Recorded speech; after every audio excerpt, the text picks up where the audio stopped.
Ah, sí, sí, sí, ya venía apareciendo. No, nunca me había parecido. A mí, bueno, después me está agregándoles cosas, así que en cualquier momento le agrega más cosas porque saben que están perdiendo con Zoom estos muchachos. Sí. La batalla. Bien, buenas Ah, sí, tardes. Jessy. Ah, sí, está de guardia, claro, claro. Bueno, sí. ¿Quién? Bien, ¿Romero? sí, sí, Señor sí. Romero, sí, sí, sí.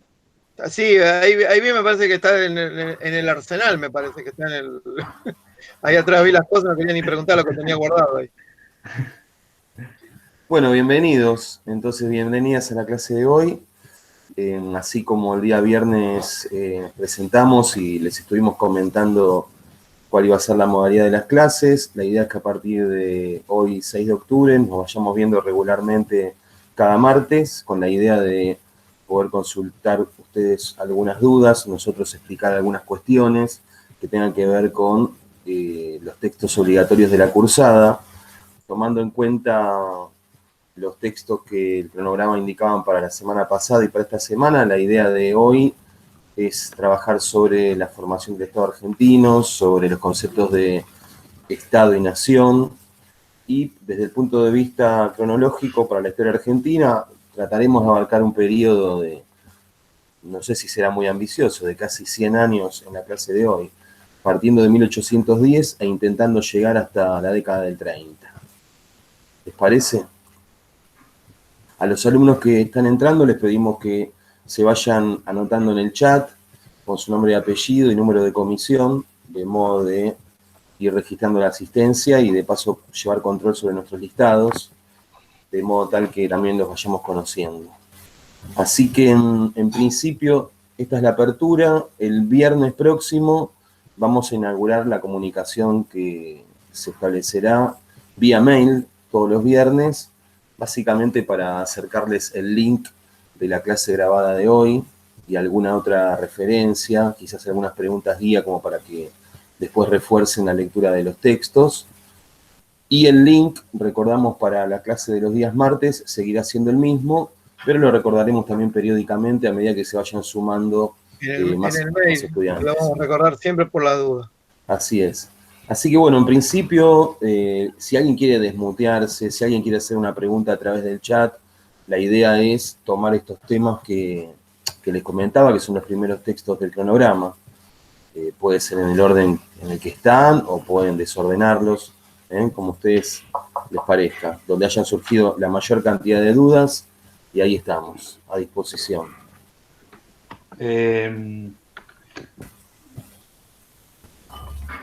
¿Pudieron hacer las lecturas? ¿Tuvieron algún inconveniente? ¿Cómo le fue con Corigliano?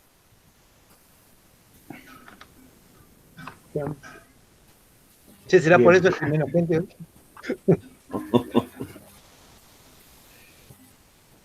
Eh, Chan.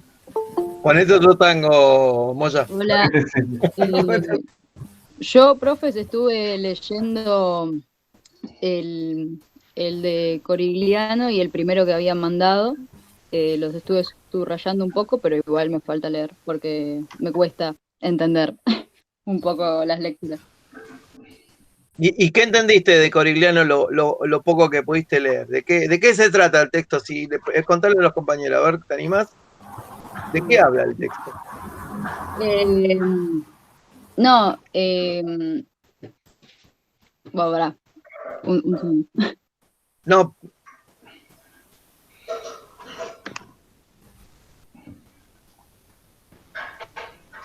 La creación del Estado Nacional, digamos, y habla un poco de que costó mucho hasta, bueno, habla de creo que 3 periodos, desde que dejamos de ser colonia, digamos, eh, después que se unificó todo en Buenos Aires y las provincias se empezaron a pelear para dejar de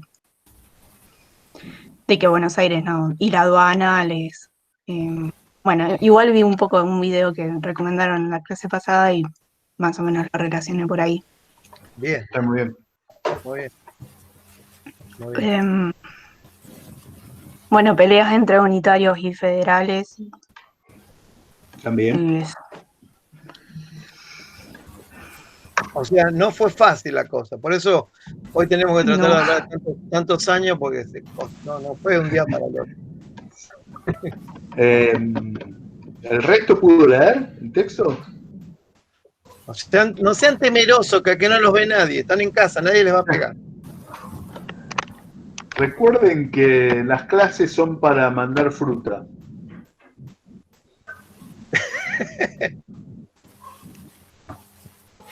En el examen ya es otra cosa, pero en la clase Claro. tenemos que liberar todas las fuerzas contenidas en la cabeza. Bueno, ahí ya vino alguna pregunta. Profe, ¿es posible que al principio de los conceptos de Estado haya dos puntos diferentes, el de Strasser y el de Oslak? En realidad no, pero el texto, les cuento, Corigliano lo que hace es toma a Oslak, ¿no? Y arma una especie de síntesis de un texto más importante de Oslak. Y Strasser, obviamente, lo toma como base para una definición genérica de Estado. Pero ¿qué diferencia ve usted entre Strasser y Oslak? Porque por ahí ve una diferencia que nosotros no recordemos. A ver, ¿vio alguna diferencia usted realmente entre uno y otro?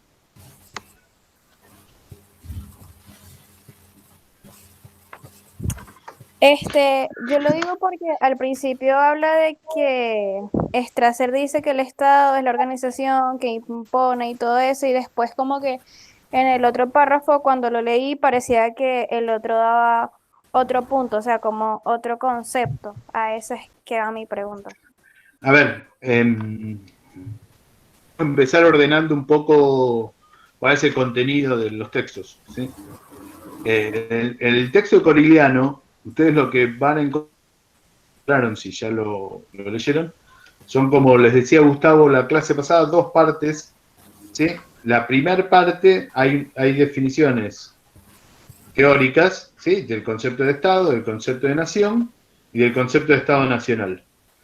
Como les decía Miguel recién, en realidad Corigliano lo que hace es un texto en el cual intenta sintetizar dos cosas. Por un lado, estos conceptos que va a ir tomando de otros autores, como por ejemplo Strasser, ¿sí? Para el caso de Estado concretamente, y después toma para el Estado Nacional la definición, ¿sí? Que va a plantear Oslak, como bien dice Miguel, en un libro, ¿sí? Que es sobre la formación del Estado argentino, ¿sí? Que obviamente es mucho más largo y mucho más complejo que lo que tenemos claro, es un libraco, ¿sí? Mientras que el de Corigliano está resumido todo eso en cuatro paginitas, ¿sí? Digamos, esos periodos que recién mencionaba, no sé si Jimena, ¿sí? Digamos, se corresponden a todo un larguísimo proceso, ¿no? Que está súper sintetizado en este texto. Entonces, tengan en cuenta lo siguiente. Es importante, como les decíamos en la clase pasada, que podamos comprender bien estos conceptos de Estado-Nación y Estado Nacional. Porque son los que después vamos a aplicar a esas etapas del desarrollo del Estado Nacional argentino. Es lo que nos va a permitir comprender por qué decimos que hay tres periodos, digamos, que van a abarcar 50 años, de 1810 y 1860, en el cual no hay un Estado Nacional en Argentina. ¿Sí? Digamos, ¿por qué decimos esto? Bueno, porque hay toda una serie de condiciones que tienen que existir, que están definidas teóricamente por Oslak, que no están presentes, ¿sí? En todas esas etapas. ¿Me van siguiendo? ¿Se van entendiendo? Estoy escribiendo Sí. en el chat, mientras tanto, cada uno de los ítems que vamos a ir tocando a modo de columna vertebral de este artículo. Bien, entonces, ¿les parece que repasemos rápidamente los conceptos, digamos, de a uno, como para ver qué fue lo que se entendió y cómo podemos ir clarificándolos?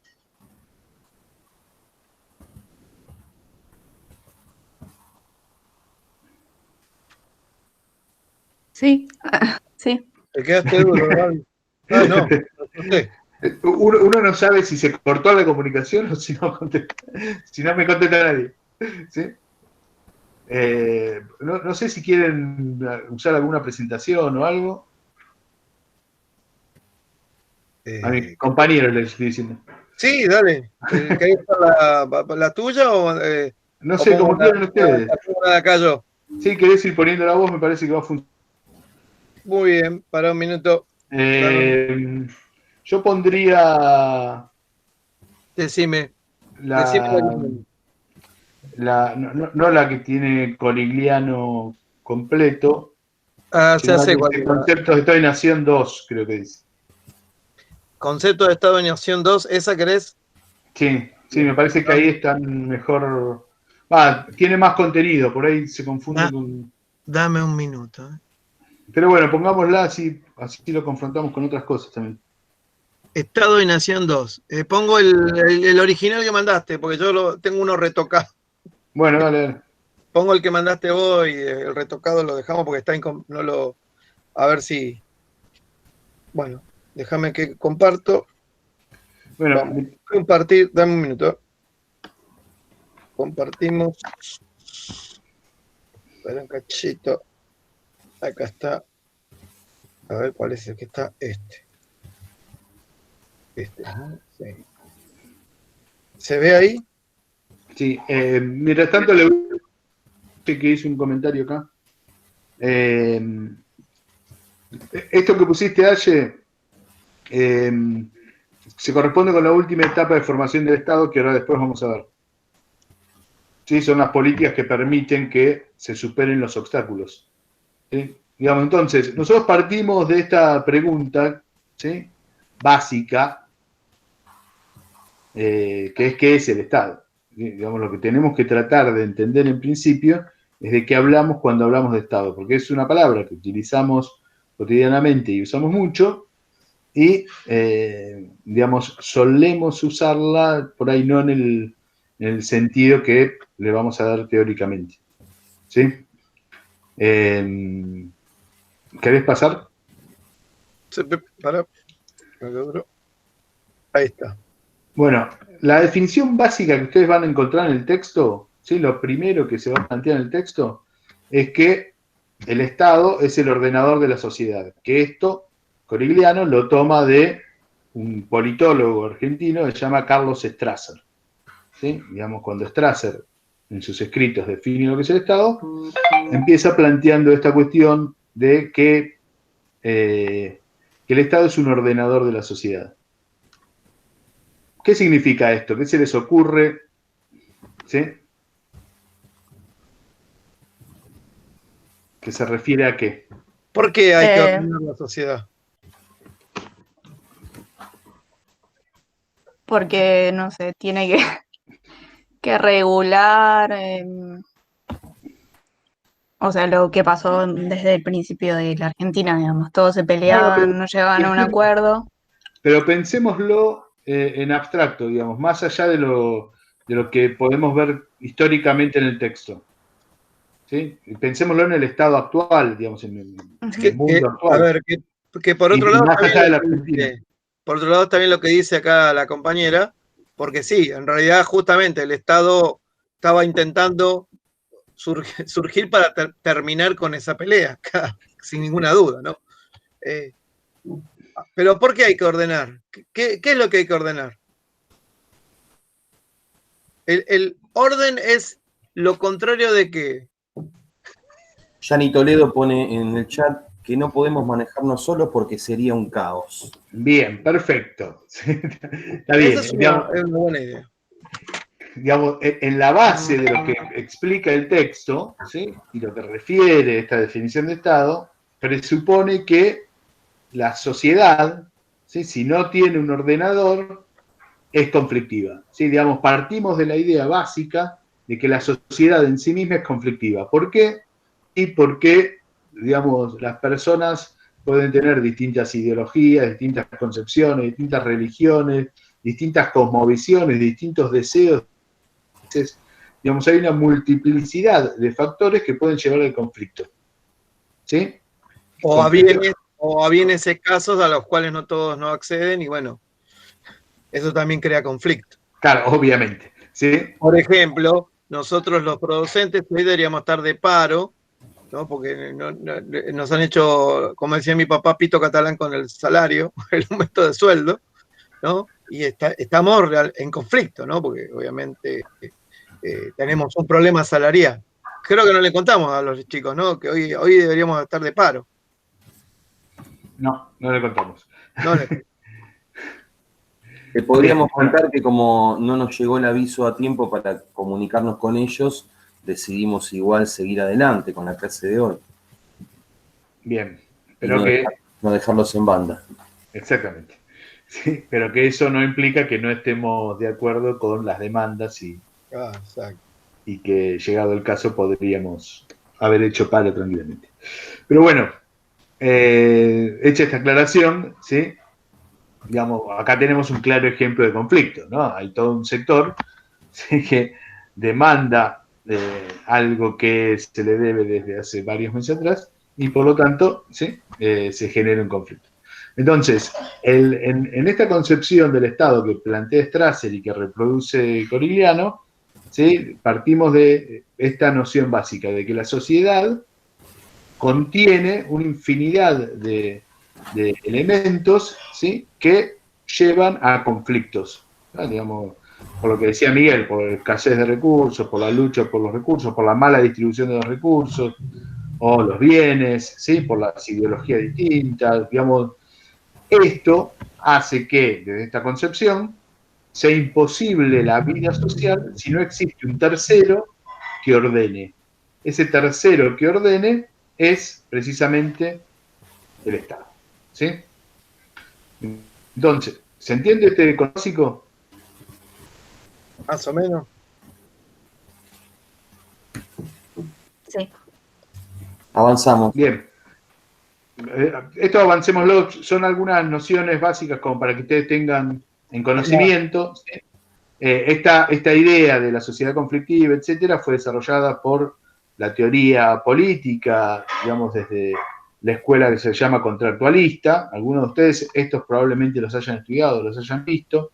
¿Sí? Acá los tenemos, Hobbes, Locke, Rousseau, ¿sí? Son todos filósofos del siglo XVIII, de Inglaterra y de Francia, ¿no?, que son los que desarrollaron esta noción de que, digamos, la sociedad contiene en su estado de naturaleza conflictos y que es necesario un acuerdo entre los hombres, un pacto o un contrato, ¿sí?, que habilite la conformación de una estructura que es el Estado, que es la que va a permitir a la sociedad desarrollar su existencia.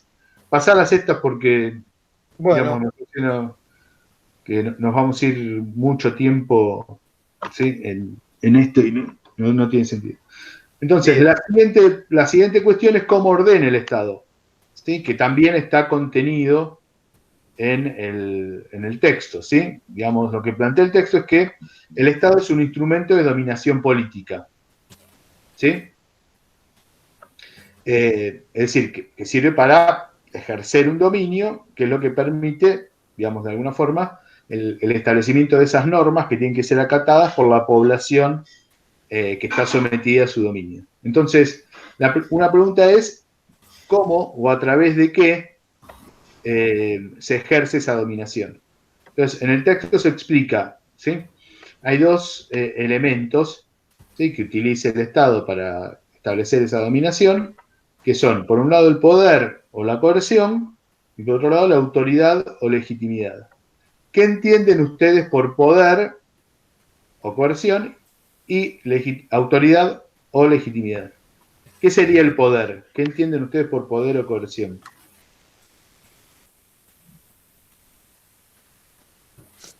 El poder es una fuerza que le atribuimos a una persona, ¿verdad? O a un ente. Sí, pero acá, perdón, ¿sí? Digamos, ¿en qué consistiría eso que esa persona puede ejercer? Cuando hablamos de coerción, ¿de qué estamos hablando? Digamos, someter o reprimir más allá por la fuerza, o Por la moralmente por la fuerza. Bien, hay una última instancia en esta relación de dominación que está definida por la capacidad que tiene el Estado de ejercer la violencia sobre la población que domina. Claro, ¿Se entiende? Es decir, las personas en última instancia cumplen con lo que establece el Estado porque si no corren el riesgo de sufrir la violencia sobre sí. Sí, que en principio es una violencia física, pero que en las relaciones de dominio podría no ser necesariamente física. ¿Sí se entiende? Me dicen acá ejemplo, que las personas hagan o dejen de hacer algo aún si no lo quisieran hacer, aún en contra de su voluntad. Exactamente. Por ejemplo, nosotros como profesores queremos que ustedes estudien. ¿Sí? Tenemos un medio de coerción para lograr que lo hagan. ¿Cuál es?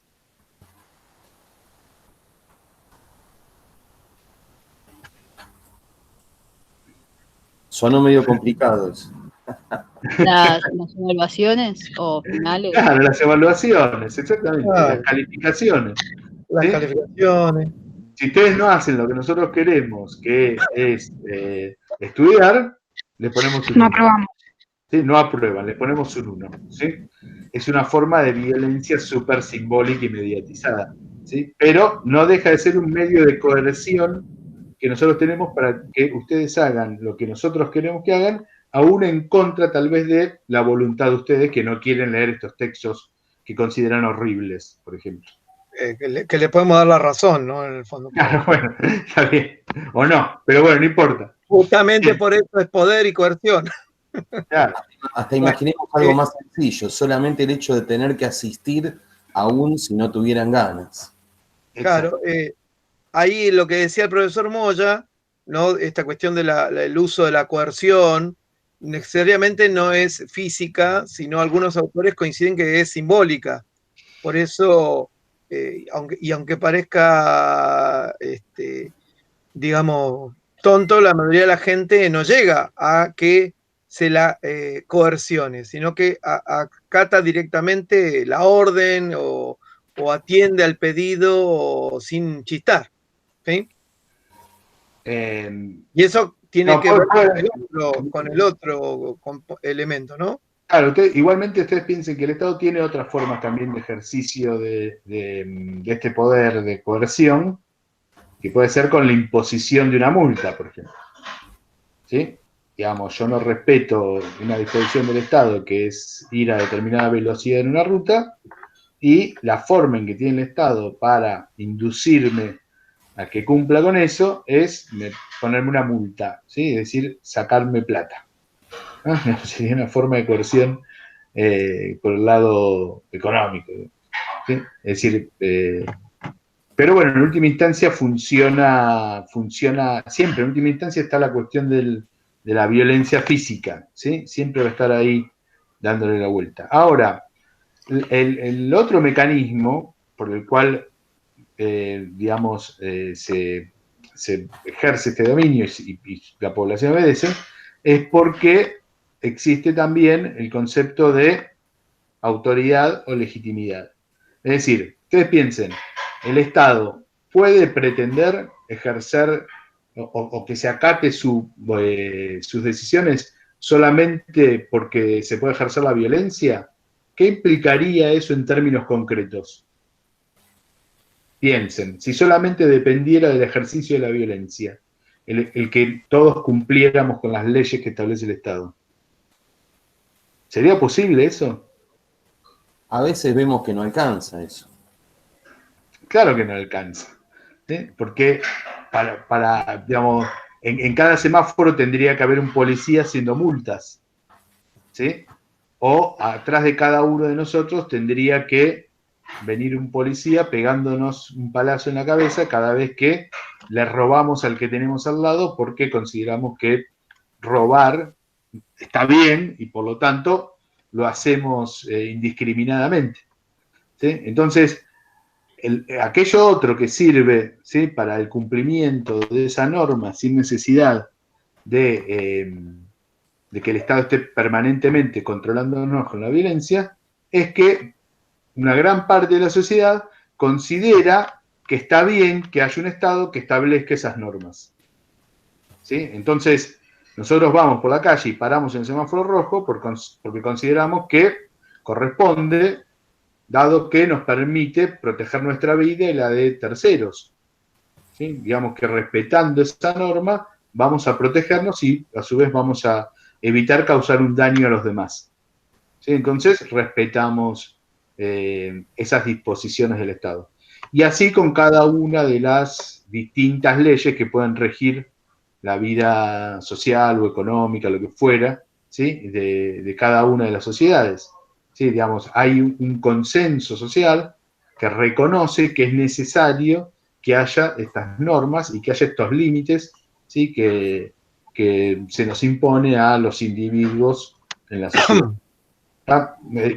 No sé si quieren agregar algo para ampliar el concepto, o si alguno de los...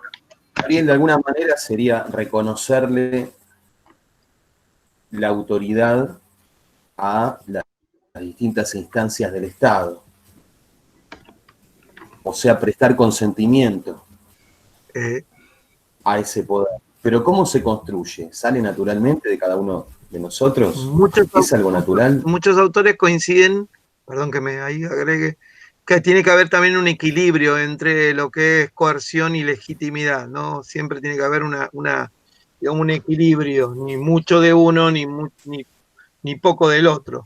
Digamos, siempre generalmente se presenta de manera equilibrada. Por eso, en las democracias, el cambio de gobierno, digamos, renueva constantemente lo que sería la legitimidad, por decirlo de alguna manera. Bien, ¿alguno quiere hacer una pregunta de esto, de un comentario? En el chat veo que algunos alumnos hicieron alguna comparación donde si el poder extremo del Estado o esa coerción llevada a un extremo nos presentaría un Estado totalitario al estilo Orwell en 1984 u otras distopías. No, pero ahí podríamos discutirlo un rato largo. Hasta los estados totalitarios necesitan legitimidad. Claro, porque si nosotros nos ponemos a pensar en el personaje principal de la novela, su trabajo consiste en alterar la historia, ¿sí? Porque es un medio de legitimación del poder. Digamos, ¿Cómo consentimiento? ¿Cómo obtener aceptación? Lo que hacía el personaje era adaptar los archivos históricos de los diarios a las situaciones políticas correspondientes. ¿Sí? Vieron que se dice que nadie resiste un archivo. En 1984 lo que hacía precisamente el personaje era adaptar los archivos a las necesidades del Estado, ¿no? Y del líder político de ese Estado, ¿no? Del gran hermano, por decirlo. De algún modo, el miedo sería la fuente de esa obediencia. Sí, pero no solo es el miedo. No, pero también el odio. También hay otras cosas, porque el minuto de odio, todas esas cosas que hace, que digamos, el ejercicio de la dominación no es justamente, bueno, esto ya entrar a hablar de Bourdieu, Foucault, no es solamente dar órdenes, sino constantemente el Estado, ya lo vamos a llegar a ese punto igualmente, es tratar de los elementos necesarios para que esa cohesión se dé de alguna manera sola, ¿sí? Independientemente de la legitimidad, ¿no? Que pueda tener o no. Constantemente, sí, digo, por ejemplo, decía. Está perfecto. Y otra cosa más interesante de 1984, para que pensemos, es toda la operación que hace ese Estado con la lengua, ¿sí? Digamos, esto para que pensemos también un poco en esto que estamos haciendo en esta materia. Lo que hacía ese Estado en 1984 era ir, de alguna manera, eliminando del lenguaje cotidiano todos aquellos conceptos que permitían alguna forma de abstracción. ¿Sí? Digamos, porque la abstracción es lo que permite un análisis, ¿sí? De las distintas situaciones y de la propia sociedad que no permite si solo pensamos en términos concretos.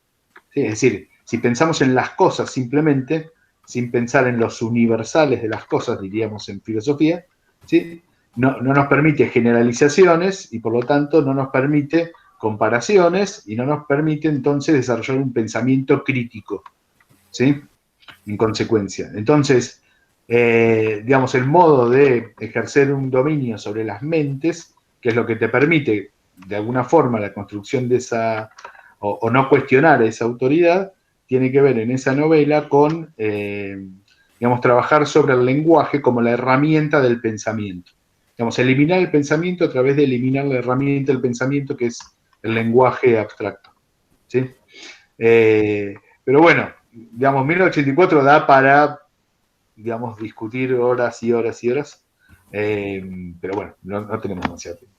Ahora bien, ahí en la diapositiva ustedes tienen que el Estado, a su vez, tiene una serie de componentes, ¿sí?, que sirven para articular esta dominación. Y que esto también es importante porque son conceptos que vamos a manejar permanentemente a lo largo del cuatrimestre, ¿sí? El primero es el gobierno, ¿sí? Digamos, es importante que sepamos, porque esto a su vez es el origen de confusiones permanentes en el discurso social, ¿sí?, y en lo que se transmite masivamente por los medios e incluso la misma dirigencia suele confundirlo, ¿sí?, que es la diferencia entre Estado y gobierno, ¿sí? El gobierno es una parte que compone el Estado, ¿sí? Digamos, en la definición que se suele utilizar, se dice que el gobierno es el conjunto de cargos, ¿sí?, en los cuales se toman las decisiones del Estado. Digamos, si usáramos una comparación de tipo biologicista, ¿sí?, el gobierno sería como el cerebro del Estado, ¿sí? Es donde se define qué es lo que el Estado va a hacer, ¿sí? Entonces, digamos, es muy distinto, ¿no?, obviamente, al concepto de Estado, sino que el gobierno es una parte del Estado, ¿sí?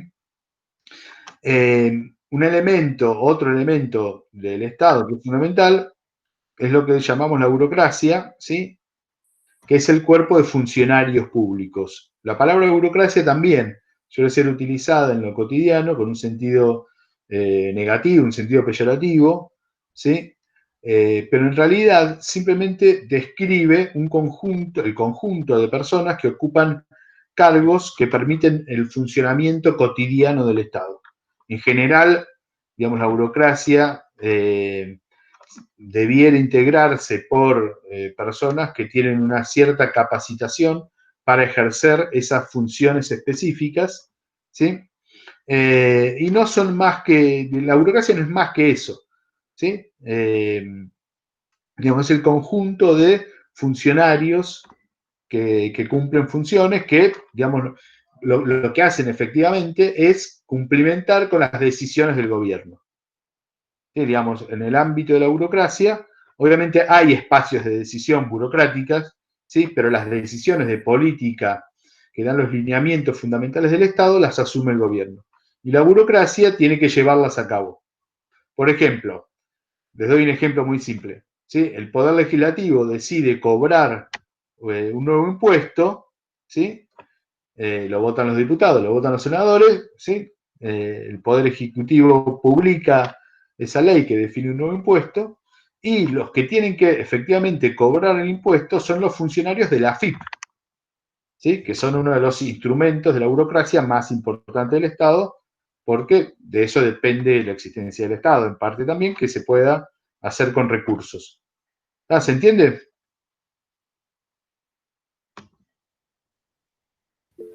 Sí, se entiende. Igual que conozcamos, Gaby, que bueno, que así como el tema del Estado es un tema muy discutido en ciencias políticas y sociología, el tema de la burocracia también, ¿no? Weber le dedicó, que ahora pues, creo que va a aparecer por ahí en una de las fichas, un profuso estudio, y bueno, y otros intelectuales, Bourdieu, ¿no? Se han preocupado, bueno, Bourdieu, lo que era la génesis del campo burocrático, ¿no?, que obviamente mezcla con el surgimiento del Estado, ¿no? Porque por ahí lo que muchas veces hacemos es justamente, yo digo como piensa Bourdieu, ¿no? Tomamos decimos lo que el Estado dice de sí mismo, ¿no? Supuestamente. Y por ahí, justamente, algunos conceptos que por ahí manejamos, como estos que tenemos acá, solamente están dentro de una visión determinada de cómo es el Estado, ¿sí? Por eso sería bueno después, más adelante, digamos que no es la única definición de Estado que podemos dar esta, ¿no? Me parece. Bien, sí, bueno, después repasamos rápido las que tenemos ahí en Las pista. archivadas. Las archivadas. Las archivadas. Bueno, después, como componente del Estado, sí, tenemos un sector que no dejan de ser funcionarios públicos, pero con una especialización muy particular, porque tiene que ver con lo que es esencial del Estado, que es el manejo de la violencia, ¿sí? Que son las Fuerzas Armadas. ¿No? Digamos, las Fuerzas Armadas son un componente fundamental del Estado, después los vamos a ver más en detalle, ¿sí? Pero las Fuerzas Armadas, y podríamos agregar las Fuerzas de Seguridad también, ¿sí? Porque hacen a esa especificidad del Estado, que es el uso de la fuerza, ¿sí? Y por último, un componente del Estado es el conjunto de normas que rigen a la sociedad, ¿sí? Digamos, en nuestro país, de la Constitución para abajo, ¿no? Las leyes, decretos, etc. ¿Sí? Todo ese conjunto de normas son las que le dan forma, de alguna manera, al Estado y las que estructuran las relaciones del Estado con la sociedad y dentro mismo de la sociedad entre los distintos sujetos que la componen, ¿no?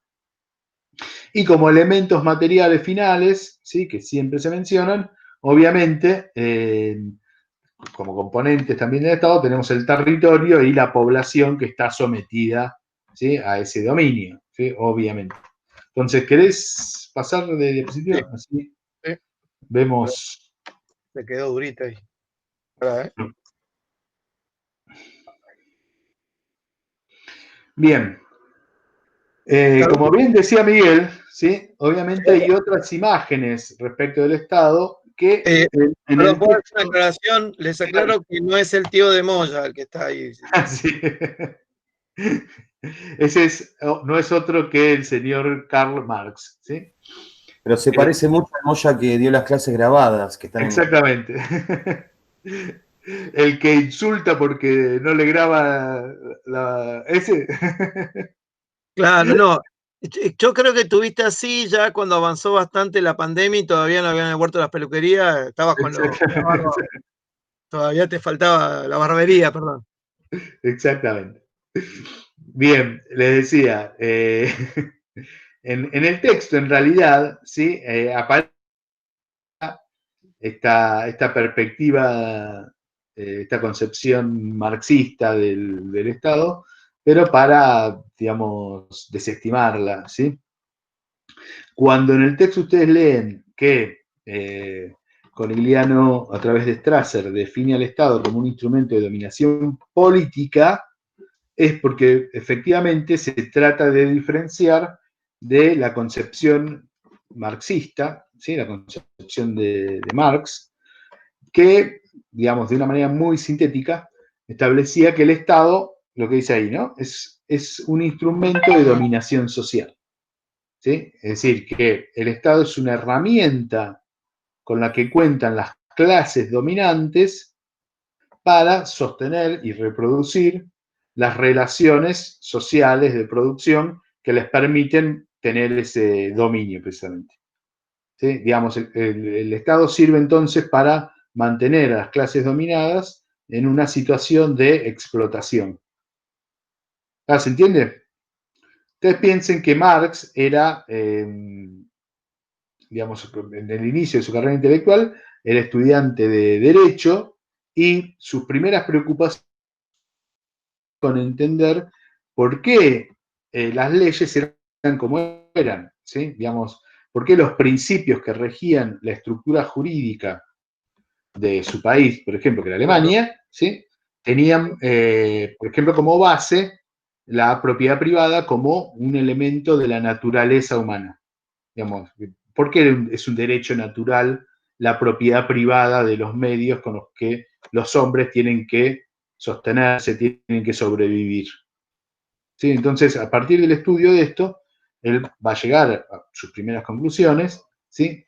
Que tienen que ver con entender cuestiones jurídicas, las leyes, son el resultado de las luchas sociales, son el resultado de las relaciones de poder entre los distintos sectores, grupos, clases que integran la sociedad, ¿sí? Y que por lo tanto pueden modificarse con el correr, con la evolución de la humanidad, ¿no? Digamos, con el correr de la historia, por decirlo de alguna manera, ¿sí?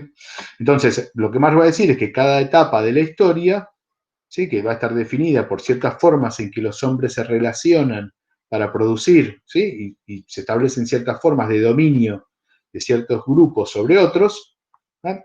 Van a ir modificándose a su vez las formas en que se van dando las leyes y obviamente las formas en que va a ir teniendo sucesivamente el Estado.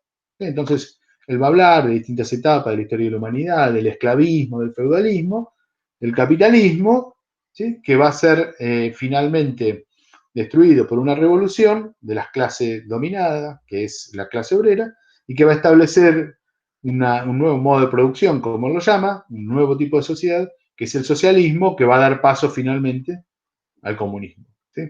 Entonces, lo importante es que para Marx el Estado es simplemente un instrumento para mantener esa dominación social de los dominantes sobre los socialmente dominados, ¿sí? ¿Se entiende? Y que conforma justamente, como acá pone el compañero Moya, el Estado es parte de lo que llama la superestructura, ¿sí? Lo que está por arriba, ¿no? Para el marxismo hay estructura, que es la base económica, y la superestructura, que la conforma el Estado, pero también la conforman la religión, las ideologías, ¿no? El pensamiento de las clases dominantes. Todo eso converge allá arriba. Bien. No sé si hay alguien que quiera algo. ¿Algún comentario, algo que alguien quiera decir? No veo más preguntas en el chat ni comentarios. ¿Estamos ahí? ¿Están ahí? ¿Alguno que le quiera cortar la barba a Marx?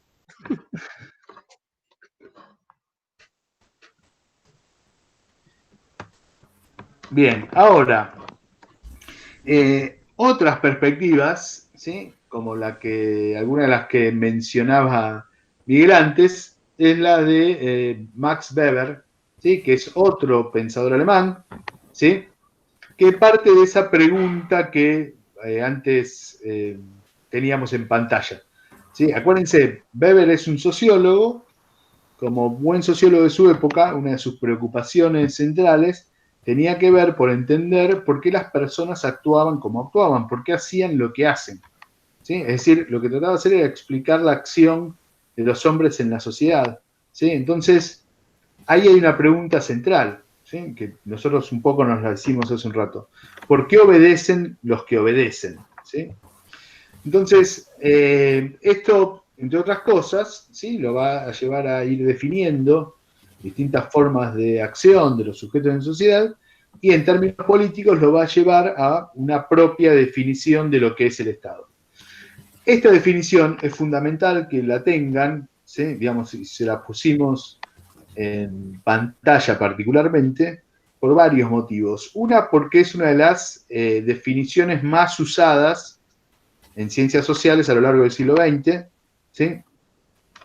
Es la que toman, por ejemplo, en general los organismos internacionales, ¿sí? Incluso fue retomada por pensadores que provenían del marxismo en algunas de sus consideraciones. Si bien no es totalmente novedosa, porque él toma algunos aspectos que ya venían desarrollando otros pensadores previos, ¿sí? Es la que va a terminar cerrando una idea del Estado que va a tener mucha aceptación y mucha utilidad en realidad en los distintos estudios. Pero además se las damos porque la definición de Oslak sobre el Estado Nacional de alguna manera remite permanentemente a esta definición de Weber. ¿Se entiende? Sí, digamos, lo que vamos a ver después, como la definición de Estado Nacional de Oslak, presupone esta definición de Estado de Max Weber, ¿sí? Entonces, Lo que dice Max Weber es esto, digamos, esta es toda la definición que tenemos que entender y tenemos que, de alguna manera, desentrañar, ¿sí? Weber planteaba lo siguiente, ¿sí? En una conferencia que dio cuando terminó la Primera Guerra Mundial, que el Estado, dice, es una comunidad humana que reclama con éxito el monopolio del uso de la fuerza física legítima en un territorio delimitado.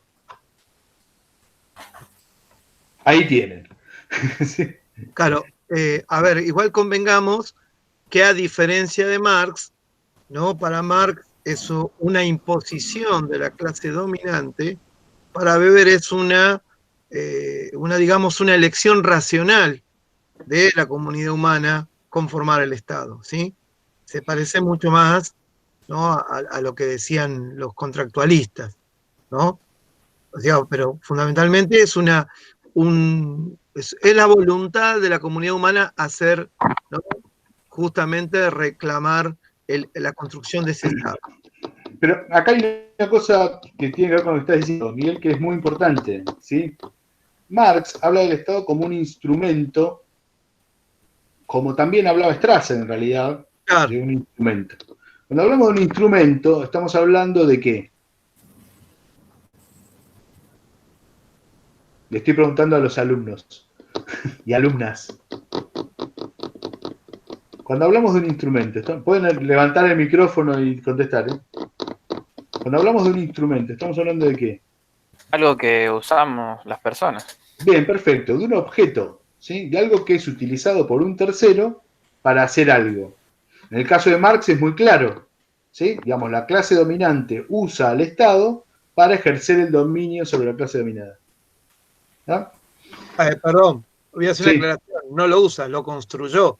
Bueno, lo construye y lo usa. Lo ¿sí? construye y lo usa. O Sí. se lo apropia, ¿sí? Como la burguesía en Francia en el 89. ¿sí? Bueno, ahí entramos en la discusión de qué va a pasar con el Estado después de la revolución. O los rusos en el 17. Claro, la idea del marxismo es que el Estado es una construcción justamente de las clases dominantes. Claro, bueno, pero... Incluso tendría que, después de la revolución, va a dejar de, como dice, el Estado va a perder su razón de ser y va a dejar de existir, ¿no? Por supuesto, previa dictadura del proletariado y toda esa cuestión. Claro, pero ahí está la cuestión. Nos tenemos que poner a discutir cosas más profundas, no sé si se le escaparán a los chicos. No. En la Revolución Rusa, ¿sí? Digamos, la revolución toma el control del Estado, los revolucionarios, ¿sí? el grupo dirigente bolchevique, y construye el proceso revolucionario sobre un Estado preexistente. Y desde mi punto de vista eso no es un dato menor, porque eso va a condicionar de alguna manera todo el proceso histórico posterior de la Unión Soviética en algún sentido. Sí, digamos, ese carácter de ese Estado burocrático, tiene que buscar la burocracia zarista porque no funcionaba ni un tren. Exactamente. Entonces, dijeron, bueno, se acabó el Estado, listo, no funciona más nada y nadie podía hacer funcionar un tren, no funcionaba el correo. Exacto. Entonces tuvieron que volver a llamar a todos los funcionarios zaristas, ¿no? Y que volvieran a hacer el mismo trabajo que hacían con el zarismo. Exactamente. Entonces, bueno, ahí tenés hasta los militares tuvieron que volver a llamar. Claro, por eso mismo. Entonces, digamos, ahí tenemos, bueno, una cuestión, no importa. Pero bueno, volviendo a la definición de Weber, a lo que iba es, cuando Weber habla del Estado, dice que es una comunidad humana, ¿sí? No dice que es un instrumento, que es un objeto, ¿sí? Que uno va y simplemente dispone para la utilización con un fin, ¿sí? Esto tiene una gran cantidad de implicancias, porque si hablamos de una comunidad humana, ¿de qué estamos hablando?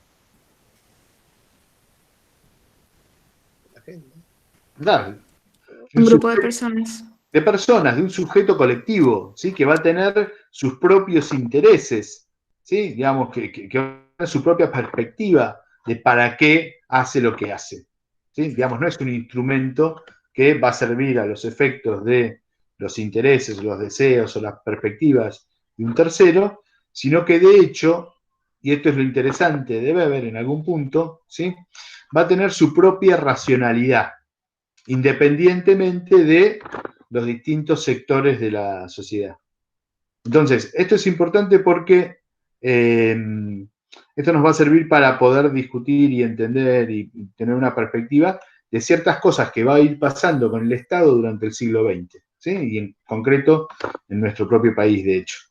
¿Sí? Digamos que va a tener una cierta lógica, ¿no? Que tiene que ver con su propia existencia y sus propias necesidades, ¿sí? Entonces, una vez que decimos esto, ¿sí? De que el Estado es una comunidad humana, volvé para atrás. ¿Sí? Es una comunidad humana que tiene una particularidad. Hay muchas formas de establecer comunidades humanas y hay muchas comunidades humanas. ¿Sí? Esta en particular, que es el Estado, tiene algo que la diferencia de todo el resto y que solo tiene ella, ¿qué es?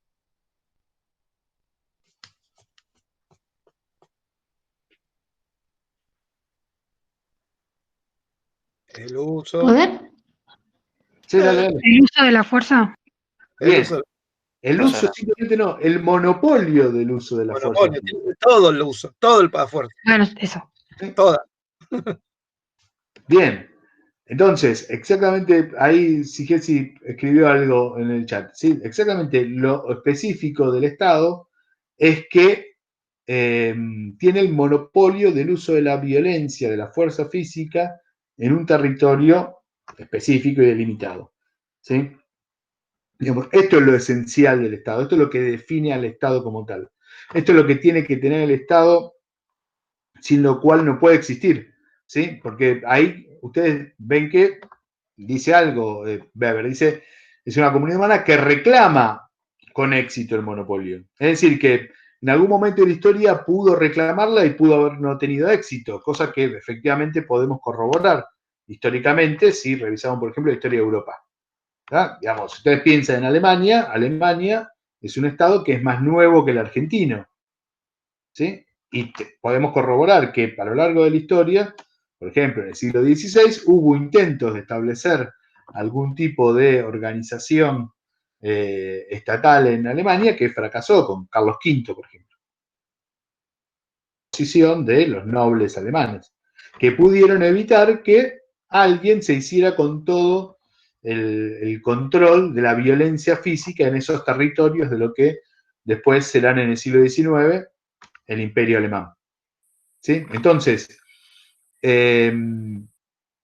esto es importante para entender también lo que vamos a ver que pasa en la Argentina. ¿Sí? Por ejemplo, qué pasa con el monopolio del uso de la fuerza física dentro de esos territorios que eran el viejo virreinato a partir de 1810. ¿Sí? ¿Todos entienden el concepto de monopolio del uso de la fuerza física? Sí. Bien. Perfecto. Ahora, ¿es cualquier violencia física?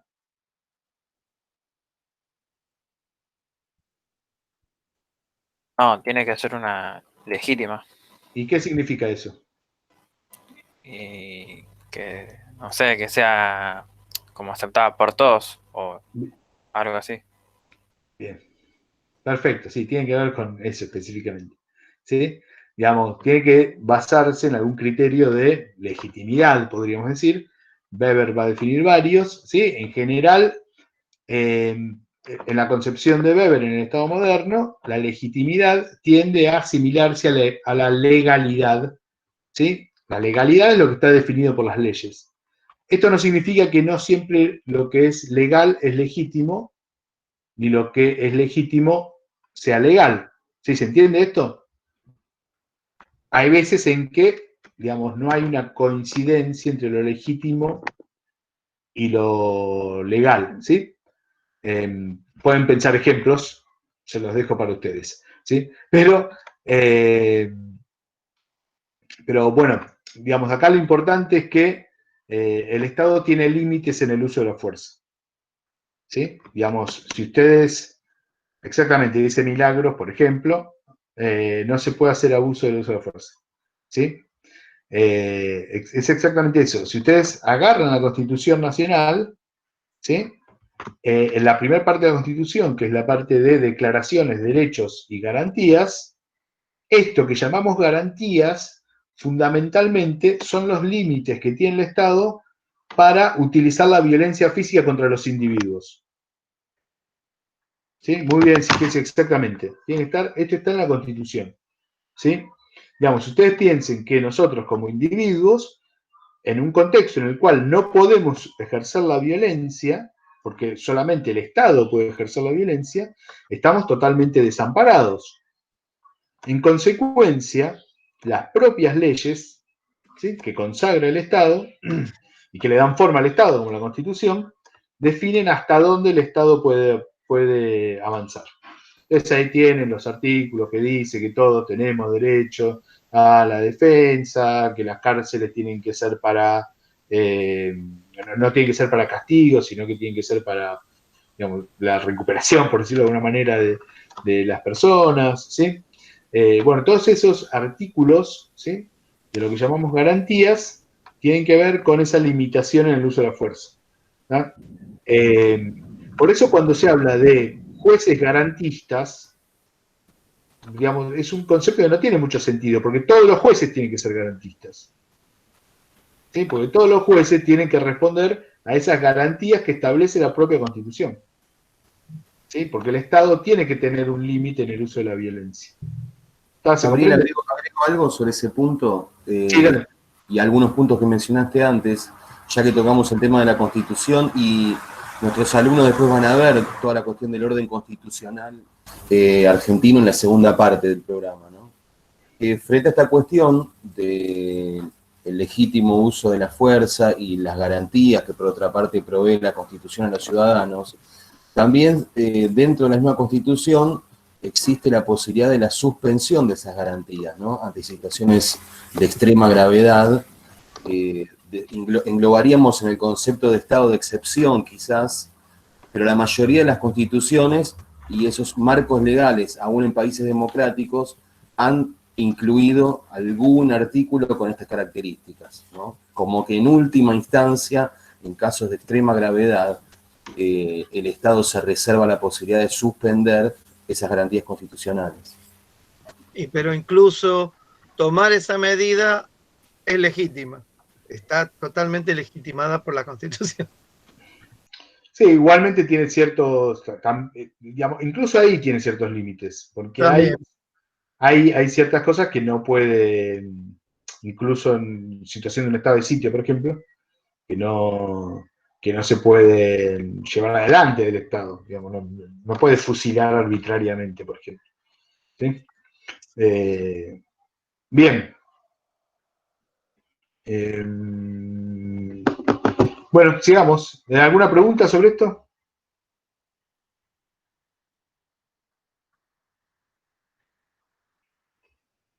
Bien. Entonces, bueno, podemos pasar a esto. Esto un poco es el repaso de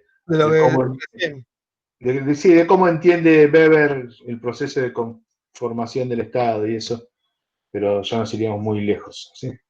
Bueno, concepto de nación. Concepto de nación. ¿Sí? ¿Avanzamos con esto? ¿Están ahí todavía? Si les parece, le pondría después un límite temporal, imaginemos unas 20, 30 horas, ahora son 8 y 10, para tratar de tocar algunos puntos, si no surgen preguntas, mostrar algunos indicios, algunas pistas para los capítulos de carácter ya más histórico, cronológico, que tenían la primera y segunda semana. Más allá de que el día viernes nosotros les vamos a mandar en el mail algunas preguntas guía, algunas preguntas clave, para recorrer los textos sobre el Estado conservador, la etapa radical y la crisis del 30 y las transformaciones de la década del 30, ¿ok? Listo. Bueno, tengan en cuenta lo siguiente, el concepto de nación es un concepto que es muy controvertido, ¿sí? Digamos, tal vez más controvertido que el concepto de Estado, ¿sí? Porque es un concepto que es muy difícil de, digamos, de asimilar en algunas de sus expresiones teóricas, ¿sí? Y a mí particularmente, no sé los profesores que me acompañan en la sala, me resulta que la definición que está dada en el texto que ustedes tienen que leer es muy confusa y escasa, en realidad. ¿Sí? No sé qué opinión tienen Miguel y Gustavo al respecto. Comparto, pero dejo que surja un poquito la conversación con los alumnos y después voy a agregar algo en todo caso, si te parece. Para no monopolizar el uso de la palabra, ya que estamos hablando mucho del monopolio. Sí, yo estoy de acuerdo también. Estoy de acuerdo. Que me parece que apunta a ser mucho más cerrada que la idea de Estado, incluso. Me parece. Observen, Sigesi puso ahí una definición que puede ser tomada también como si él quisiera levantar el micrófono, pero podemos discutir también alrededor de lo que los alumnos están aportando, como el caso de él. Sí, yo lamentablemente ahí no veo, así que léelo. Porque yo. Dice, Sigesi compartió una definición que dice que la nación es un conjunto de personas de un mismo origen étnico que comparten vínculos históricos, culturales, religiosos, etc. Esa es más cerrada todavía. Tienen conciencia de pertenecer a un mismo pueblo o comunidad y generalmente hablan el mismo idioma y comparten un territorio. Aye dice, una comunidad de iguales y construcción colectiva. ¿Sí? Bien, en el texto ustedes tienen... ¿Puedo hacer un par de aclaraciones sobre el texto? ¿Me permiten? Igualmente, si quieren... primero escuchemos a los alumnos, después le quiero hacer una aclaración operativa, más que nada, respecto de la comprensión de esta definición que está en el texto. ¿Sí? Sigesi nos acerca a otra definición: comunidad social con una organización política común y un territorio y órganos de gobierno propios que es soberana e independiente políticamente de otras comunidades.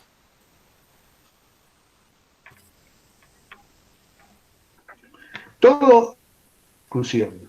¿Sí? ¿Alguien más que quiera comentar, decir algo? ¿Preguntar?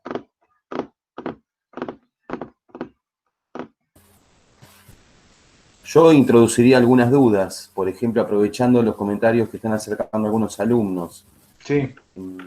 Para que la nación exista, ¿debería ser independiente políticamente de otras comunidades? Tiré la piedra y me voy. Bueno, es para que contesten los alumnos. Opinen. Claro, para hacer una cadena, para generar alguna cadena de reflexión a partir de los aportes que están haciendo Sigesi y otros alumnos, digamos, a modo de juego de reflexión sobre lo que van aportando ellos mismos, ¿no? Buenísimo, dale. ¿Podés reiterar la pregunta? Sí, pueden... Sí, si la existencia de la nación, tomando la última definición que subió Sigesi al chat, si la existencia de una nación depende siempre de que sea independiente políticamente de otras comunidades, o por el contrario podría ser caso, la existencia de una nación sin gozar de esa capacidad de ser independiente políticamente, ¿no? De otras comunidades.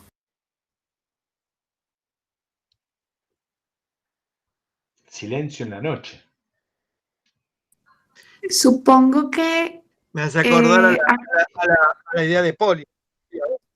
A ver, Alessandro. Sí, por favor, hable, por favor. Sí, que realmente se ha podido, ¿no? Como en la colonización y la independencia de los países y eso. Porque actualmente sí son naciones diferentes, pero en algún momento no tuvieron esa independencia. Uh-huh. ¿Y ya existían antes de ser independientes?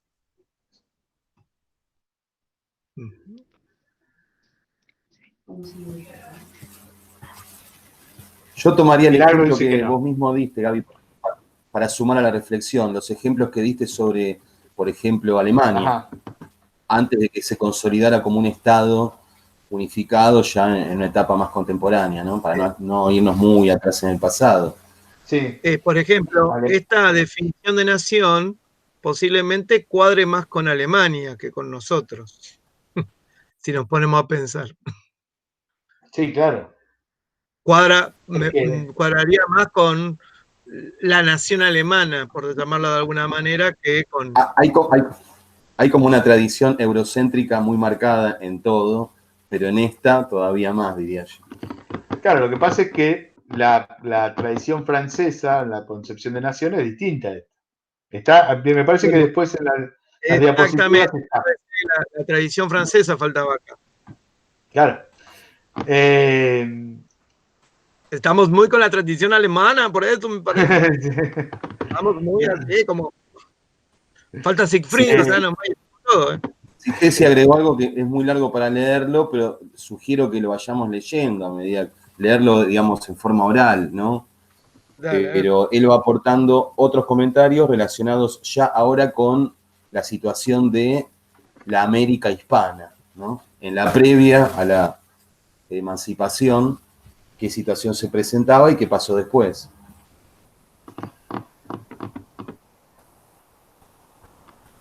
Bien. Una cosita importante para que tengan en cuenta los chicos y chicas cuando estudien y lean y estudien o relean y estudien este texto. ¿Sí? Digamos, esta que tiene en la pantalla es la definición que está en el texto de Coreliano, ¿no? La nación es una realidad del orden cultural en sentido antropológico, compuesto por tradiciones, lengua, pasado en común, etc. ¿Sí? Es esta aclaración simplemente, porque muchas veces, ¿cómo se entiende esto? Hacen el paralelismo con la definición de Estado, que decía el Estado es el ordenador de la sociedad. Entonces, ¿qué dicen? Que la nación es el ordenador de la cultura. Supongo que ustedes habrán visto parciales con eso escrito, les hablo a mis compañeros. ¿Sí? Bueno, obviamente eso está mal, ¿sí? Porque acá está utilizando la palabra orden en otro sentido, ¿sí? Está utilizando la palabra orden en el sentido de el nivel, ¿sí? De lo cultural o en el plano de lo cultural. Es decir, lo que está diciendo el texto es que la nación es una construcción cultural, ¿sí? Que se compone por esos elementos que dice ahí, que es un poco parecido a lo que planteaba una de las definiciones que había subido Sigesi hace un rato, ¿no? Digamos que la nación tiene que ver con compartir una tradición, una lengua, un pasado, una religión, lo que fuera, ¿sí? Un origen étnico, etc. ¿Sí? ¿Les puedo hacer una serie de preguntas al respecto? Sí. ¿Sí? Catarina quería decir algo justo. Catarina, decía algo, decí lo que tenías para decir. Después les pregunto. Nada, que el concepto de nación a mí me había reflejado como desde aquellos tiempos, como la necesidad de buscar una identidad propia. Y bueno, más que nada también ir juntando qué era lo que los unía y no tanto lo que los alejaba, sino más bien lo que compartían en ese momento. Bueno, y ahora también. Bien. Ahora, la cuestión es cuánto de real hay en esa identidad, como vos la llamaste muy bien, ¿sí?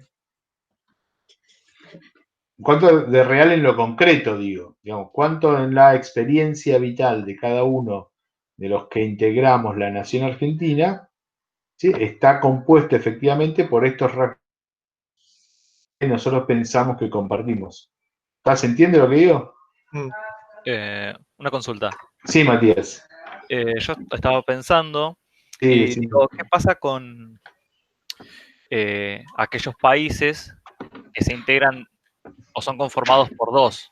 Ejemplo, la República Popular de China con Hong Kong. Bueno, antes de que China avance sobre Hong Kong, podrían ser representados como dos países y totalmente dos culturas diferentes.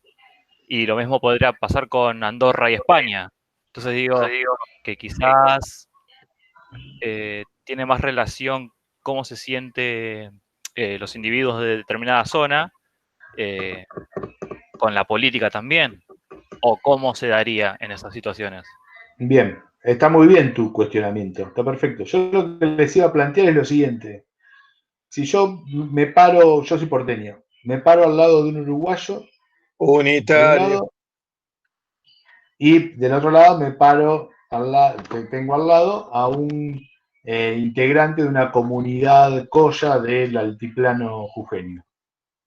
¿Sí? ¿Yo con cuál comparto más de todo esto que me dice esta definición? Digamos, voy a estar más cercano culturalmente a cuál. ¿Al uruguayo o al integrante de una comunidad? Obviamente al uruguayo. Sin embargo, en mi imaginario, digamos, en la construcción que yo tengo en mi imaginario respecto a mi pertenencia nacional, yo me voy a parar junto al integrante de la comunidad indígena jujeña, ¿sí? Junto al Colla. ¿Se entiende? Digamos, ¿qué es lo importante ahí? Lo importante es lo que efectivamente nosotros tenemos como construcción en nuestro imaginario, ¿sí? Lo que nosotros pensamos que, digamos, lo que nosotros pensamos que nos une, ¿sí? En una comunidad, ¿sí? Que en realidad es imaginaria. Que esa, para mí, desde mi punto de vista, es la definición más operativa. Miguel, ¿podés pasar la diapositiva, por favor? No sé si está la definición de... Bueno, acá está el origen del concepto. Pasalo. Claro, acá está la definición de un pensador británico que es Benedict Anderson, ¿sí? Que es una definición muy simple, que simplemente es que la nación es una comunidad política imaginada, ¿sí? Digamos, que puede tener un componente, efectivamente, de rasgos culturales que imaginamos como comunes, ¿sí? Pero primero, no es una comunidad concreta, real, sino que es una comunidad que existe en nuestras cabezas, ¿sí? Y después, como rasgo fundamental, es una comunidad, obviamente, que es de iguales, ¿sí? En donde todos tenemos absolutamente los mismos derechos, ¿sí? Digamos, ahí no hay diferencias de clase ni de ningún otro tipo, ¿sí? Porque en esa comunidad somos, por ejemplo, en nuestro país, todos argentinos, ¿sí? Entonces, ¿se entiende un poco a dónde vamos? Gaby, yo quería introducir, hay unas preguntas en el chat de Milagros Pérez y Alessandra Cordero. Una es una pregunta, la otra es como una conclusión. Milagros Pérez creo que hace referencia, repregunta la observación que vos hiciste sobre la diapositiva anterior o anteriores, ¿no? Si lo que dice el texto está mal, pregunta. No, no está mal, es una perspectiva. ¿Sí? Sí, va a estudiar de ahí y resulta que quiere saber si está bien o si está mal. Claro, bueno, digamos, en el ámbito de las ciencias sociales, difícilmente, digamos, taxativamente, que una definición de ese tipo está mal, ¿sí? Es una perspectiva, son perspectivas distintas. Creo que hiciste referencia sobre todo a que la palabra orden en esa definición no nos hiciera interpretar algo similar a la situación de orden impuesta por el Estado también, ¿no? Claro, exactamente. En ese sentido, sí. Digamos, ¿cuál es la interpretación de la definición? Pero en sí misma la definición no es que esté mal, ¿sí? Se puede acordar o no de acuerdo a, digamos, la concepción que cada uno tenga y lo que cada uno considere que es más o menos operativo para poder comprender los distintos procesos sociales, históricos, de lo que fuera, ¿sí? Y luego está la afirmación de Alessandra Cordero. Dice, al final, el concepto de nación es muy subjetivo y creo que apoyaba un poco tu última explicación sobre Anderson, ¿no? Exactamente, claro. Momento que decís imaginada, ya estás obviamente entrando en un terreno mucho más sinuoso. La subjetividad. Yo tomaría lo siguiente, que de la cantidad de conceptos que hemos leído en cada una de las placas, uno podría dividir lo que serían elementos objetivos, es decir, que están dados en la realidad cuando una persona nace en el seno de esa comunidad y no los puede elegir, ¿no? Es decir, una determinada tradición, un pasado común, una lengua heredada, o una religión heredada, etcétera, una pertenencia étnica, son elementos objetivos.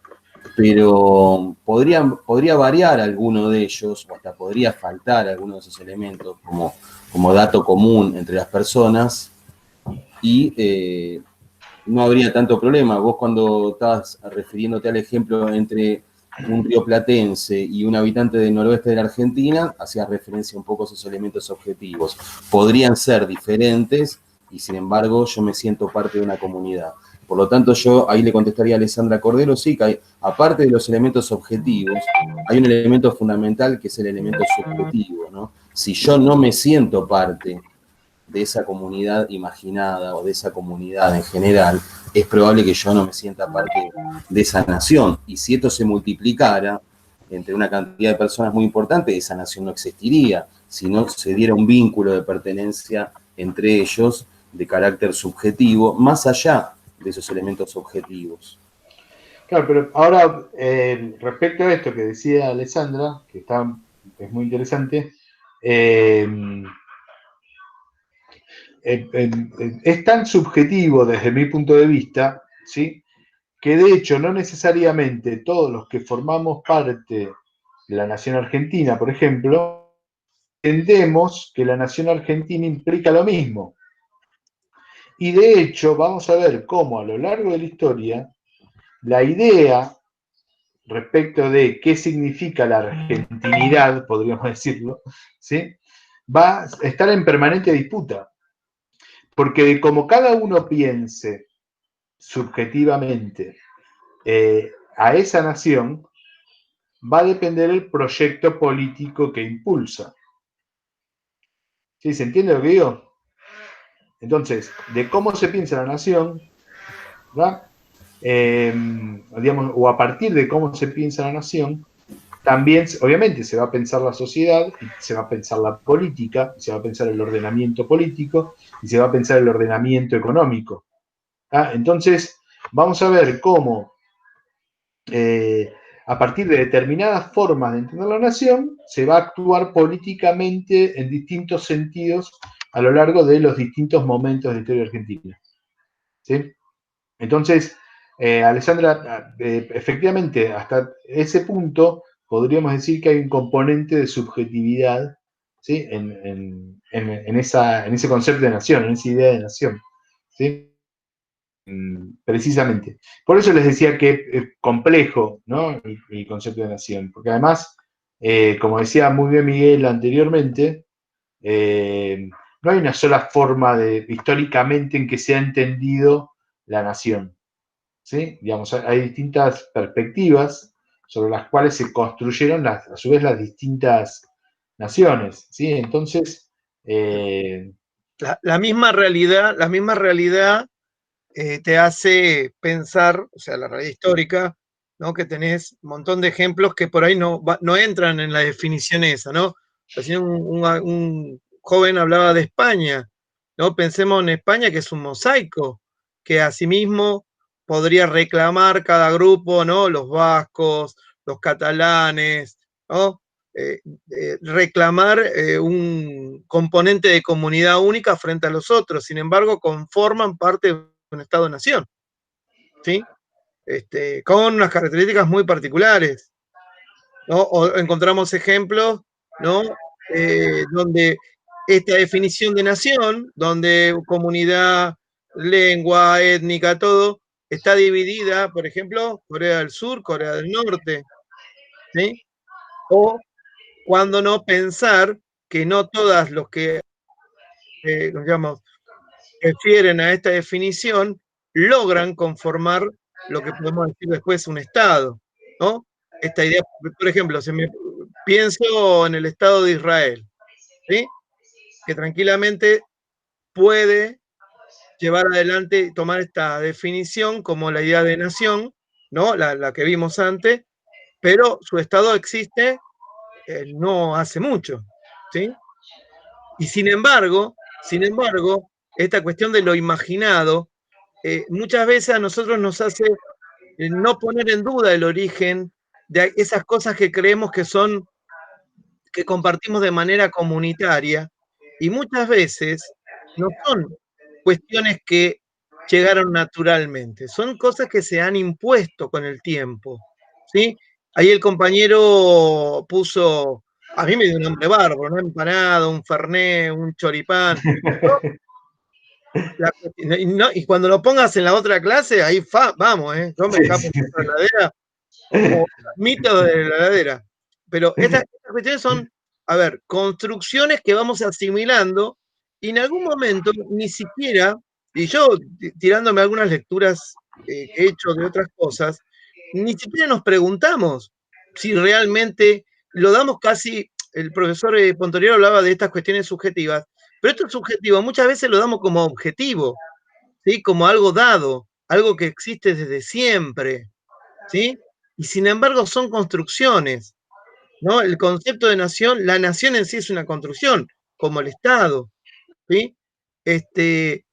A ver, me acuerdo haber visto un documental hace algunos años sobre la Shoah, ¿sí? Después de que se dio la lista de Schindler, llevó adelante Spielberg un proyecto muy interesante de historia oral, tomando, digamos, testimonio en casi todos los países de los sobrevivientes de los campos de concentración. Y vi un caso muy particular que me llamó la atención y que siempre lo pongo de ejemplo sobre esta cuestión, cómo en realidad todo esto son construcciones que nosotros asimilamos como dadas, porque obviamente nacemos en un lugar donde ya el Estado está formado, la idea de nación ya está formada, ¿se entiende?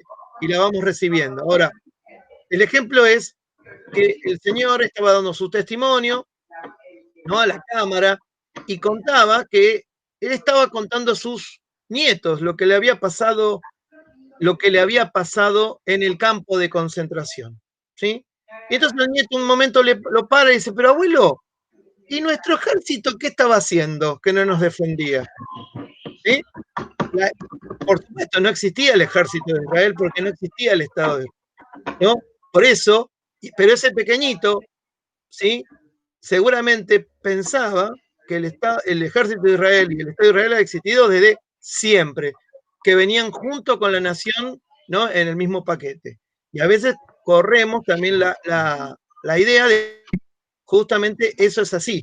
Y no es así, justamente si algo vamos a ver esta noche es que la nación y el Estado van por carriles separados. Y en algunos casos, uno tarda mucho tiempo en aparecer antes que el otro. Eso quería agregar, ahí medio. Ahora, les hago una pregunta a todos. Mortal. ¿Cuál es el sentido de la existencia? ¿Cuál es el sentido histórico de la existencia de esta idea de nación? Porque nación, esta idea de nación, ¿sí? De pertenecer a un conjunto de iguales, con los mismos derechos, etc., no existe desde siempre. ¿Sí? ¿Cuál habrá sido el sentido histórico de la construcción, como muy bien decía Miguel, de las naciones?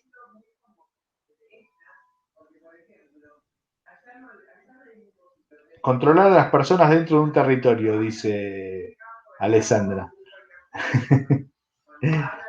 Me parece que viene por ahí, ¿sí? ¿Alguien tiene idea de cuándo pudo haber surgido el concepto de nación moderno?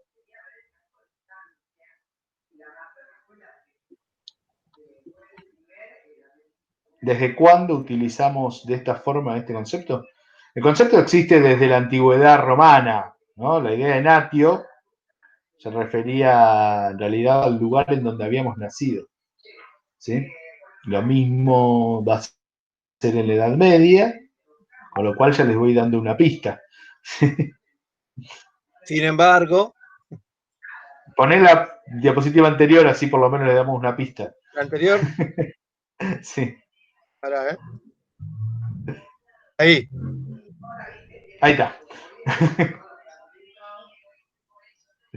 Más abajo, ahí lo tiene. más Muy abajo. bien. Yani, muy bien. Dice luego de las revoluciones. Digamos, la que consolida este concepto es la Revolución Francesa, precisamente. Exactamente. ¿Sí? Y tiene que ver con la legitimidad de ese nuevo, digamos, de ese nuevo orden que se intenta imponer. Ustedes imaginen que los franceses, ¿por qué obedecían antes de la Revolución Francesa? Volviendo a la idea de la obediencia que planteamos al principio. ¿Los reyes? Exactamente, obedecían a los reyes porque venían de la familia real que descendían desde hacía 1000 años de los merovingios y habían sido elegidos por Dios, entonces había que respetar, ¿sí?, ese poder y esa autoridad y en consecuencia obedecer. La Revolución Francesa, ¿qué hace con los reyes? Muy bien, sí, exacto, la monarquía. ¿Qué hace con los reyes la Revolución Francesa? Los saca. Los saca y ¿qué más? Miren a Miguel. Los cuelga, los mata. Los mata, le cortan la cabeza con la guillotina. ¿Sí? Por lo tanto, los franceses, después de que pasa eso, que hasta ese momento eran súbditos del rey, comen pasteles, ¿sí?, ¿por qué tenían que obedecer a los revolucionarios? Esa es la pregunta. ¿Por qué había que obedecer a los revolucionarios? La respuesta es porque los revolucionarios representan ¿a quién? Al pueblo que estaba demandando. Bueno, en parte por temor, sí. Al pueblo, a la nación francesa. ¿Sí? Representan a la nación francesa. Al rey no lo matan como Luis XVI, lo matan como el ciudadano Luis de Borbón. ¿Sí? Digamos, lo matan como uno más. Ya son todos iguales.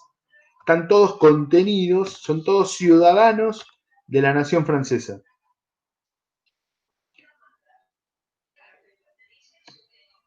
Bien, Daniel dice que se le acaban los datos. Entonces, ¿se entiende? Entonces, ¿sí?, sirve la nación, en definitiva, por decirlo brutamente, ¿sí?, es un instrumento de legitimación del Estado moderno. ¿Sí? ¿En qué contexto? En este contexto, como muy bien habían puesto, ¿sí?, donde las revoluciones que se van a dar en el siglo XVIII traen a su vez la consolidación de una nueva forma de organización de las sociedades bajo un sistema económico de tipo capitalista. Sí, entonces lo que vamos a ver durante el siglo XIX es paralelamente la expansión del capitalismo a nivel global y el desarrollo de los estados nacionales como forma política de organización correspondiente, ¿sí?, en esos territorios donde va avanzando el capitalismo. ¿Sí se entiende? Ahora, fíjense que justamente una de las premisas del texto de Corigliano es que ¿para qué necesitamos un Estado nacional? Justamente es el reverso de la conformación de una economía capitalista, ¿sí? Ahora, ¿para qué necesita la Argentina la constitución de un Estado nacional? ¿Para qué? Para justamente integrarse al mercado mundial, esto también lo tenemos que estudiar, como proveedor de materias primas, pero sin un Estado que no tenga las características que tengan los otros estados, porque esto también hay que entenderlo, ¿no?, que la construcción de los estados, ¿no?, en este periodo que el profesor muy bien dijo, justamente es como una réplica, ¿no? Van replicando instituciones, formas de gobierno, con diferencias mínimas que van medianamente armando, ¿no?, por ejemplo, un sistema legal que permita garantizar la propiedad privada y en el defecto nuestro, las inversiones extranjeras. Si no hay un Estado que lo pueda hacer con una fuerza que lo pueda hacer respetar, no hay. Y por ende nadie va a invertir un peso en un lugar donde justamente no hay ley.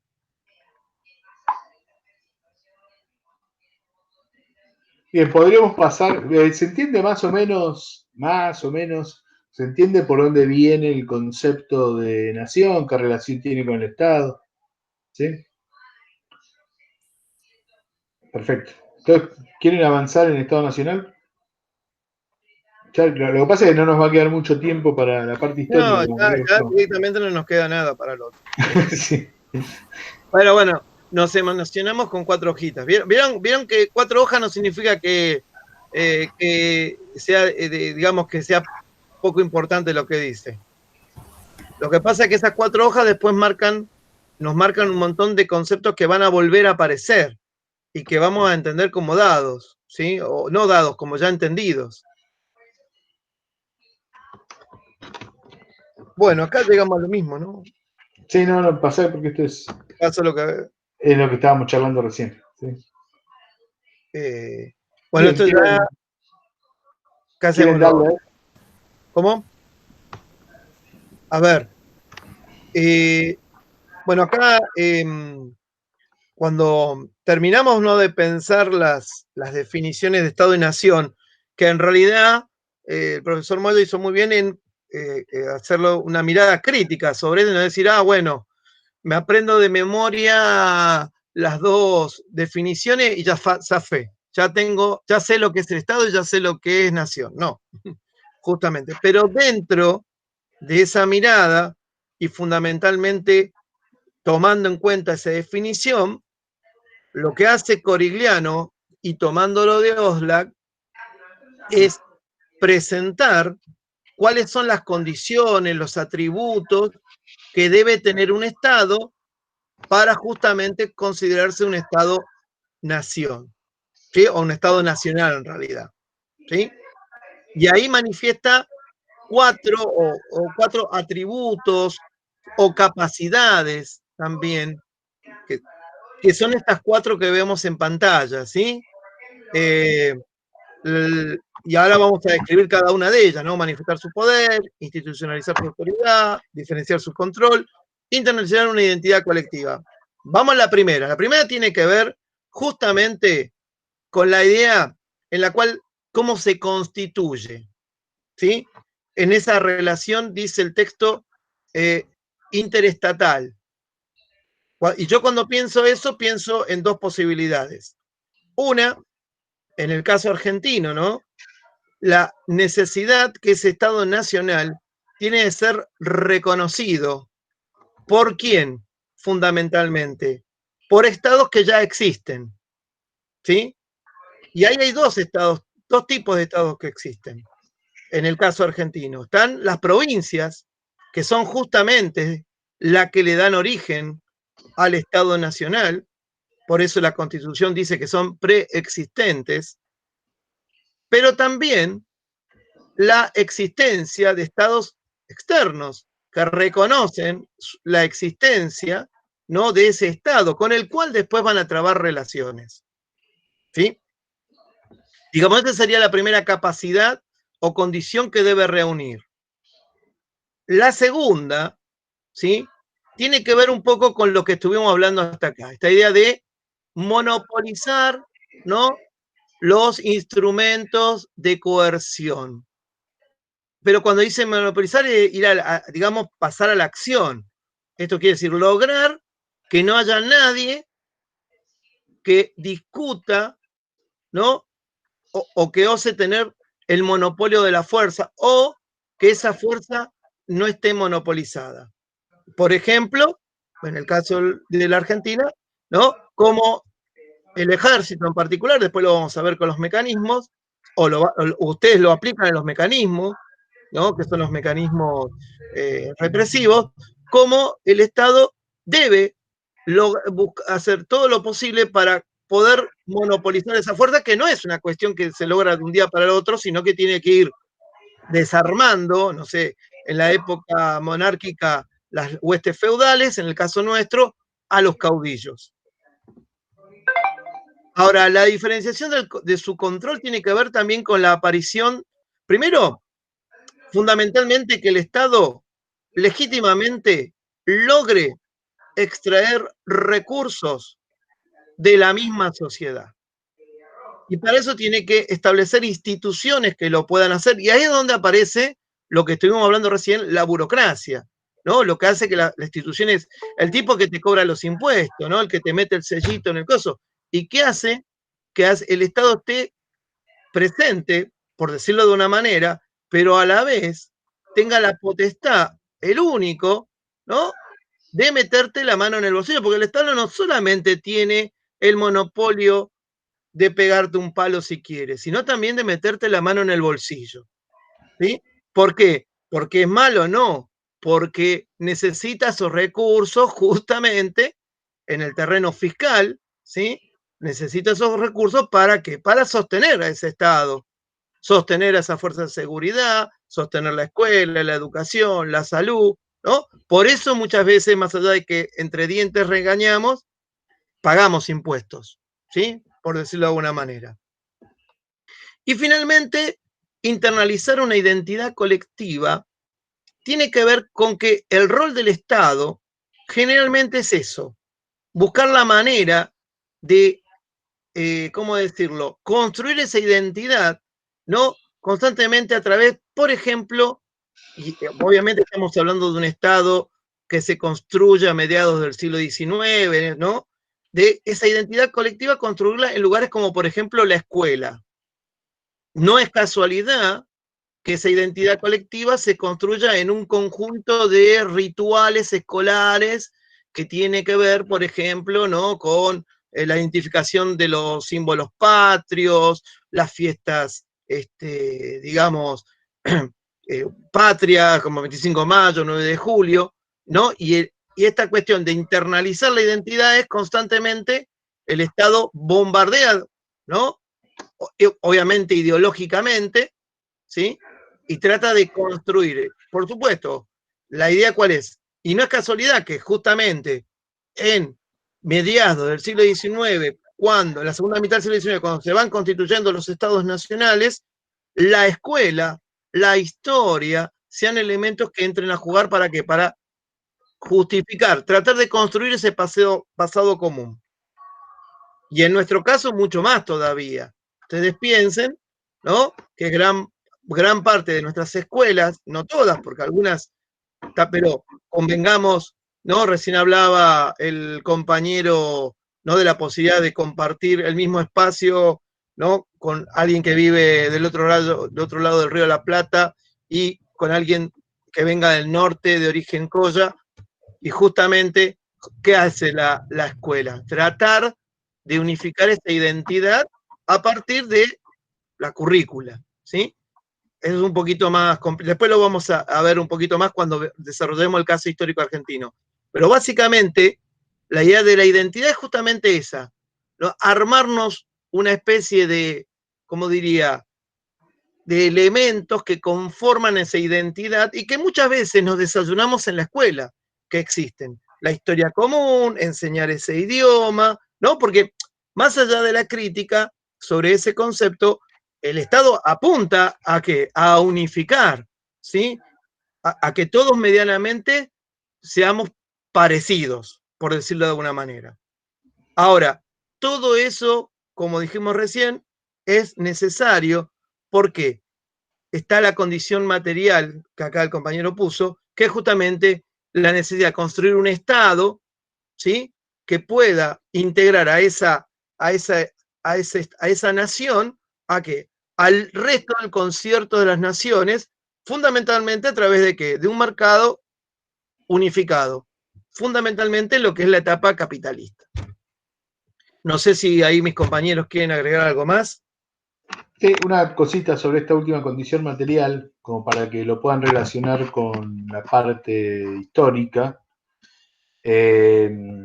Digamos, la condición material, ¿sí?, es fundamental en términos de unificar los intereses de las distintas élites regionales que, digamos, que componen el territorio sobre el cual ejerce su dominio el Estado.